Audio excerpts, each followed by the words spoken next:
পয়লা জুনের ইন্ডিয়া জোটের বৈঠকে থাকতে পারবেন না মুখ্যমন্ত্রী মমতা বন্দ্যোপাধ্যায়।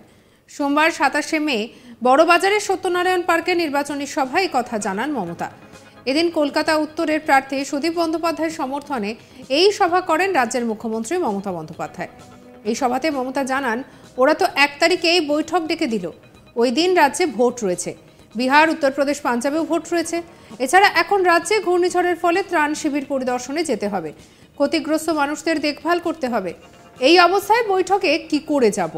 আমাকে ঘূর্ণিঝড়ে ক্ষতিগ্রস্তদের অগ্রাধিকার দিতেই হবে। কি বলছেন মুখ্যমন্ত্রী, শুনবো। वो इंडिया टीम तो 1 तारीख में ही मीटिंग कर दिया था। मैंने बोला देखो 1 तारीख मैं नहीं जा सकती हूँ कि हमारा इधर में 10 सीट का चुनाव है। वो दिन पंजाब में भी चुनाव है लगता है, वो दिन और सारी जगह में चुनाव है, यूपी में भी है। चारों यूपी तो उसका स्टेट है लेकिन अखिलेश तो है, बिहार में भी है। और चुनाव चलते हैं 6 बजे तक जो लाइन में खड़ा होता है उसका वोट खत्म होना रात 10 बज जाता है। तो हम कैसे छोड़ के चले जाएगा? एक साइड में साइक्लोन रिलीफ सेंटर और एक साइड में इलेक्शन। हमको सब कुछ करना पड़ेगा, लेकिन my priority is the relief centre. My priority is the relief centre. उसको देखना, उसको घर बना के देना, उसको मदद करना, आज उसको लिए रिलीफ का काम करना। हम पूरा इधर में मीटिंग कर रहा है लेकिन मेरे को दिल उसका साथ पड़ा है। एक भावना का बात है। इसी के लिए मैं आपको कहने चाहूंगी, झूठा बोलता है हर रोज। प्राइम मिनिस्टर कल एक मीटिंग करेंगे, रैली करेंगे, कर सकते हैं, हमारा कोई एतराज नहीं है। जितना भी पॉलिटिकल लोग रैली करे बंगाल में है, हमारा क्या ऐतराज है। लेकिन एडवर्टाइजमेंट देके प्राइम मिनिस्टर रैली करेंगे, बीजेपी का फोटो लगा के, बीजेपी का सिंबल लगा के, एक करेक्ट है? नहीं है, दिस इज रॉन्ग। आप बोलिए कि you are as a president of BJP, आप कर रहे हैं, लीडर एट बीजेपी कर रहा है। हमको इधर में चीफ मिनिस्टर नहीं लिखा है।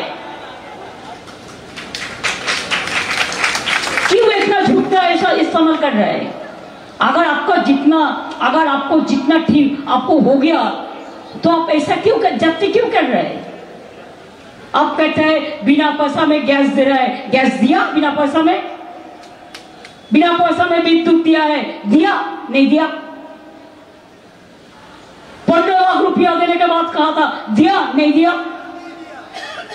ब्लैक मनी ले आने का बात कहा था, किया नहीं किया?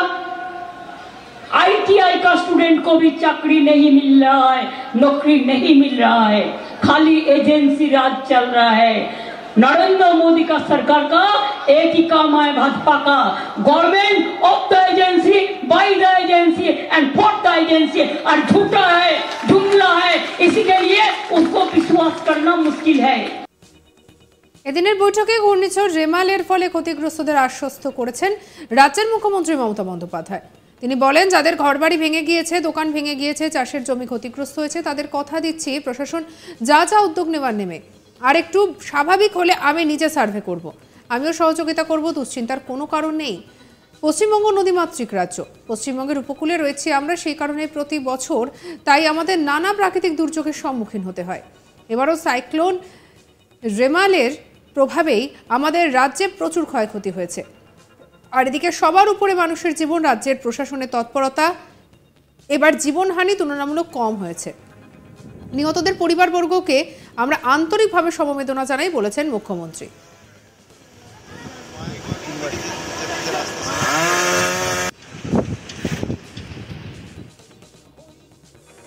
কি বলেছেন মুখ্যমন্ত্রী, শুনবো। আমি শুধু এটুকু বলতে চাইবো সাধারণ মানুষের কাছে এবং প্রেস মিডিয়ার কাছে আমার রিকোয়েস্ট থাকবে, এই অ্যাপিলটা যদি পৌঁছানো যায় যে যাদের সব চলে গেছে এই দুর্যোগে, যারা সব হারিয়েছেন, ঘর বাড়ি ব্যবসা চাষের জমি থেকে শুরু করে সবকিছু, আমি তাদের কথা দিচ্ছি প্রশাসন যা যা উদ্যোগ নেবার কাল থেকেই করছেন, আগামী দিনও করবেন। আর আমি একটু স্বাভাবিক হলে আমি নিজে এরিয়াল সার্ভে করব এবং কাঁচা বাড়ি যাদের বাড়ি ঘর ভেঙেছে, যাদের ফসল নষ্ট হয়েছে, যাদের ক্ষতি হয়েছে, তাদের সরকারের তরফ থেকে প্রশাসন যেভাবে রিলিফ দিচ্ছে, আমিও আপনাদের কথা দিচ্ছি, আপনারা পুরো সহযোগিতা করব আপনাদের চিন্তা করবার কারণ নেই।